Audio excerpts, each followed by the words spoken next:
नमस्कार। तुला राशि पर विशेष चर्चा करेंगे क्योंकि तुला राशि पर अगले माह 5 ग्रहों का अष्टम भाव पर एक विशेष योग बनेगा, पंचग्रही योग। और ये कितना पॉजिटिव होगा और क्या क्या इसके नकारात्मक प्रभाव हो सकते हैं, संक्षेप में बात करेंगे और आपको बहुत आसानी से ये बातें समझ में आएंगी। कारण ये है कि 5 ग्रहों का संयोग किस तरह से ये इकट्ठे हो रहे हैं आपस में। इकट्ठे होने का सिलसिला तुला राशि के अष्टम भाव में।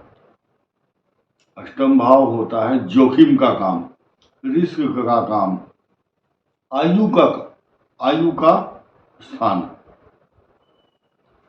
आयु और मृत्यु का निर्धारण करने वाला जो स्थान है वो है अष्टम कुंडली के अंदर। तो गोचर की दृष्टि से अब यहां 5 ग्रहों का एकदम आ जाना, 5 ग्रहों की युति को पंचायत कहा जाता है। यहां पर सूर्य किस प्रकार किसके साथ युति कर रहे हैं, आइए क्रम बताते हैं। 1 मई से बृहस्पति का आगमन तुला के अष्टम भाव में। 14 मई को सूर्य और बृहस्पति दोनों की युति होगी। पहले से ही वृषभ में यानी कि तुला के अष्टम भाव में बैठे हुए बृहस्पति देव संचरण करेंगे सूर्य के साथ। और वहां पर 19 तारीख को 19 मई को शुक्र जो है मालव्य योग बनाएंगे, सूर्य के रहते हुए, बृहस्पति के रहते हुए। जब तक शुक्र देव दैत्यों के गुरु वहां नहीं आएंगे, मालव्य योग नहीं बनेगा। मालव्य का मतलब धन, सुशोभित होना, मालाओं के द्वारा या सम्मान प्राप्त होना। यो यो भावा स्वामी दृष्टो युतो वा। जब कोई ग्रह अपने ही घर में पदार्पण करता है तो उस भाव की वृद्धि, तस्य वृद्धि स्यात्, उसकी वृद्धि होती है, उसकी वृद्धि होती है। तथा अब यहां शुक्र अस्त है। शुक्र का अस्त होना मांगलिक कार्यों पर इफेक्ट डालता है। लेकिन यहां सृष्टि के 2 देव, बृहस्पति देव देवताओं के गुरु, दैत्यों के गुरु शुक्र देव, दोनों एक ही स्थान में हैं और अस्त पोजीशन में 7 जुलाई तक रहेंगे। अब देखिए ये खट्टे मीठे स्वाद हैं। बृहस्पति का और बुध शुक्र का मिलन, फिर 31 तारीख को बुध का भी मिलन,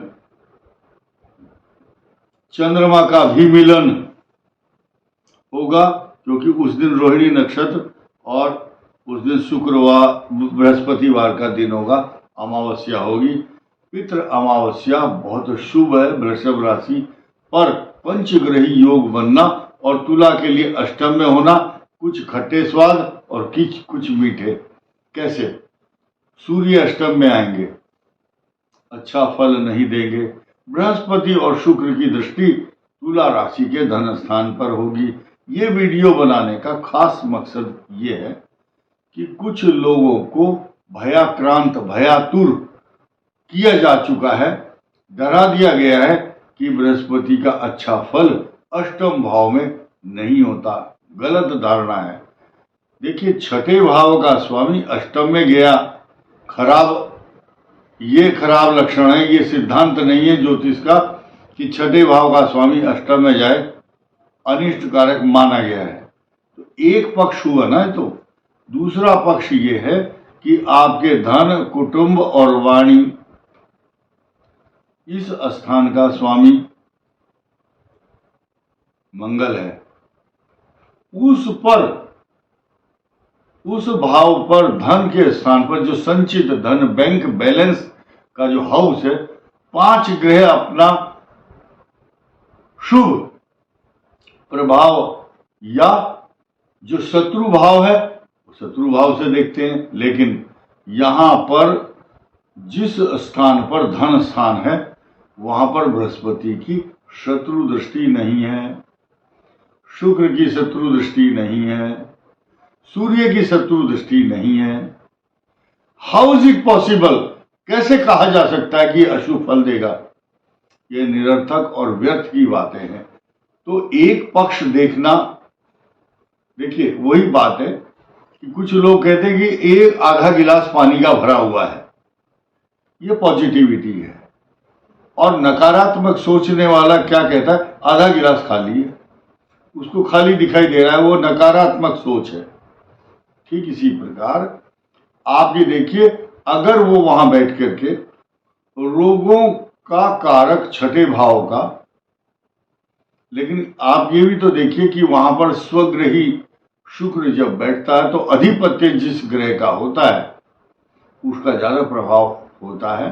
इसीलिए ये अनिष्ट कारक जब तक स्वग्रही दृष्टि रहेगी शुक्र की या और अन्य ग्रहों की, इसके अलावा शनि जो है ना, शनि भी ऐसे भाव को, अगर शनि की दृष्टि हो जाए तो वो मित्र दृष्टि कहलाती है।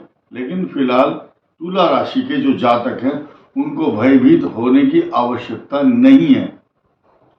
तो सभी की कुंडली के अंदर अष्टम भाव में बृहस्पति नहीं होगा, और जिनका होगा उनको कभी कभी छोटा मोटा कोई जुकाम खांसी, ऐसा ज्वर, कफ एंड कोल्ड हो सकता है।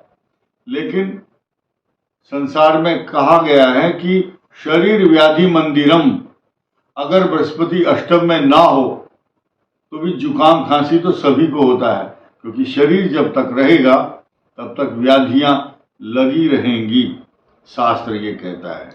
अब हम बात करेंगे इस पंचग्रही योग का और कहां कहां पर इफेक्ट होगा। देखिए, तुला राशि के चतुर्थ भाव पर बृहस्पति की पूर्ण दृष्टि होगी, तुला राशि के द्वादश भाव पर होगी जहां पर केतु है। केतु को रॉन्ग इन्वेस्टमेंट करने से बृहस्पति रोकता है, तथा तुला राशि के जातकों का दायित्व बनता है कि आप जब भी कोई खर्च करें या इन्वेस्टमेंट करें या किसी फ्रॉड से बचें। कोई व्यक्ति आपके साथ फ्रॉड करता है तो उससे बी केयरफुल, सावधान रहें। बहुत सलीके के साथ इकोनोमाइज अपने एक्सपेंडिचर को, इन्वेस्टमेंट को बहुत सोच समझ के करें, और बृहस्पति की दृष्टि जब होगी तो आपसे अनुचित खर्च नहीं करा पाएगा। दाम्पत्य जीवन को पॉजिटिविटी देने वाला कैसे? देखिए, ज्योतिष शास्त्र ये कहता है कि अष्टम भाव में जब मंगल होता है तो जीवन साथी की आयु को खतरा होता है, उसको मांगलिक कहा जाता है। जीवन साथी के आयु का निर्धारण और जीवन साथी की आयु का द्योतक प्रतीक आपके जीवन साथी के स्वास्थ्य, आयु की वृद्धि करने के लिए बृहस्पति आया है। कोई भी तर्क कर सकता है इस बात पर हमसे। इस प्रकार की नकारात्मक सोच और भ्रामक तथ्य, जब मनुष्य भयातुर होता है तो डरता है पता नहीं कौन सा ग्रह नुकसान देगा। आपको कोई अनिष्ट इसलिए नहीं होगा क्योंकि आपका जो भाग्येश है बुध है, आपके पंचम भाव में बैठे हुए शनि देव जो सृष्टि के न्याय करता है वो आपके केंद्र के स्वामी है, इसलिए आपको अधिक बल, अधिक वेटेज, अधिक प्रिविलेज मिला हुआ है तुला राशि को, नो डाउट। तो इसलिए तुला राशि के जो भाग्य का स्वामी है वह बुध, भाग्य स्थान का स्वामी मिथुन राशि का बुध है। इसीलिए आपको गणेश जी की उपासना, हनुमान जी की उपासना करने से कई हजार गुना लाभ होगा। साथ ही साथ तुला राशि के जितने भी जातक हैं उनके अमावस्या को, जो मैंने तारीख बताई है, इस तारीख को खास ध्यान रखें कि ये है